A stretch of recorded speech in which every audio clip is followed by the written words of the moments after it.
আমি যেটা চাইছি অত্যন্ত আন্তরিকভাবে চাই যেটা যে সরকার প্রতিনিধিত্ব সরকার আমরা সবাই মিলেই তাকে দায়িত্ব নিয়েছি তিনি অতি অল্প সময়ের মধ্যে যেটা বারবার করে বলছি অত্যন্ত অল্প সময়ের মধ্যে অত্যন্ত প্রয়োজনীয় যে সমস্ত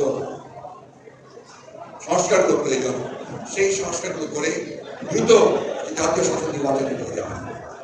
কারণ আমরা যেটা লক্ষ্য করেছি অতীত অভিজ্ঞতা থেকে যে যত দেরি হবে তত বেশি আবার এই বাংলাদেশের পক্ষে শক্তি সেই শক্তিকে পরাজিত করার জন্য এই বিরুদ্ধ শক্তি অর্থাৎ ফ্যাসিস্ট শক্তিরা আরো মাথা কাজ করতে শুরু করেছে এবং তারা শুধু না হয় একই সঙ্গে আপনার যারা জঙ্গি বা মনোভাব নিয়ে থাকেন যারা উগ্র মনোভাব নিয়ে থাকেন তারাও কিন্তু একই সঙ্গে এই সুযোগগুলো নেওয়ার চেষ্টা করছে।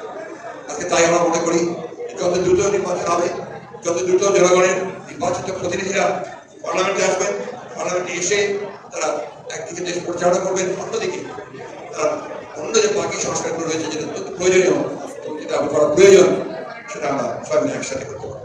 আমরা বাংলাদেশ জাতীয়তাবাদী দলের পক্ষ থেকে কিছু করতে পারি we are committed two reform. আমরা সংস্কারের ব্যাপারে আমরা প্রতিশ্রুতিবদ্ধ।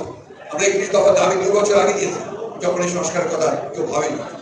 সেই সংস্কারের প্রসঙ্গে আজকে প্রস্তাব উঠে আসছে সেই প্রস্তাবগুলোর খুব একটা পার্থক্য দেখা যাচ্ছে। সেই জন্যই মনে করি যত দ্রুত সম্ভব নির্বাচনের উচিত নির্বাচিত সরকারের হাতে দায়িত্ব দিয়ে দেশে স্টেবিলিটি রক্ষা করা